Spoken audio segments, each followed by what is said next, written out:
Michezo live. Cheki sasa. Hello mwana michezo, karibu katika channel yetu ya Michezo Live.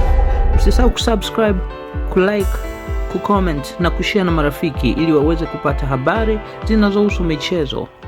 Mshambuliaji wa Simba Selemani Mwalimu ameweka wazi malengo yake binafsi kwa msimu wa 2025-26, akijipangia kufunga zaidi ya mabao 15 mwishoni mwa msimu huu wa Ligi Kuu Tanzania.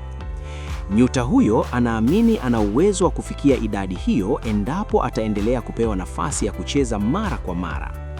Hadi sasa, Mwalimu ameshatikisa nyavu mara 3 katika michezo 8 ya Ligi Kuu Tanzania Bara ambayo Simba imecheza, takwimu zinazoonyesha bado ana nafasi kubwa ya kuongeza idadi ya mabao kadri msimu unavyoendelea.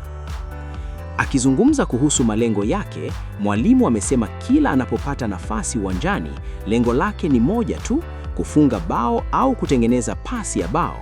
Mchango wake unapaswa kuonekana moja kwa moja kwenye matokeo ya timu.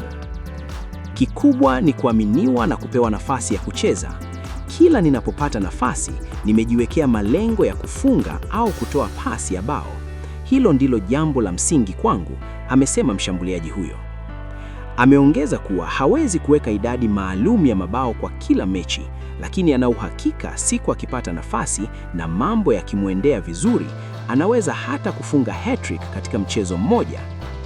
Mwalimu amesisitiza kuwa pamoja na Simba kuondolewa katika Ligi ya Mabingwa Afrika, morali ya kikosi ipo juu katika Ligi Kuu na mashindano mengine yaliyo mbele yao.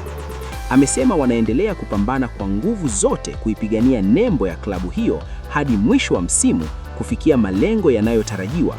Asante kwa kutufuatilia mpaka mwisho. Usisahau kusubscribe na kuacha maoni yako. Ikiwa umependa channel hii, acha maoni yako hapo, share na marafiki.